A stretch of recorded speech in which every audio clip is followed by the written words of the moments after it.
Hello everyone, welcome back to the channel. Today we are going to learn how to secure your Line app by setting up a passcode lock. This is important to keep your chats and personal information private and protected. First, open the Line app on your phone. Next, look at the top right corner of the app and tap on the settings icon. Then, from the menu options, select Privacy. Once you're in the privacy settings, look for the passcode lock option and turn it on. After that, you will be prompted to enter your desired passcode. Make sure it is something secure, but easy for you to remember. Then, confirm the passcode by entering it again. Finally, click on OK. Now your Line app is protected, and anyone trying to access it will need the passcode.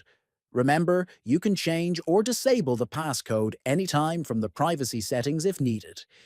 If you found this tutorial helpful, don't forget to like this video, share it with friends, and subscribe to the channel for more useful tips.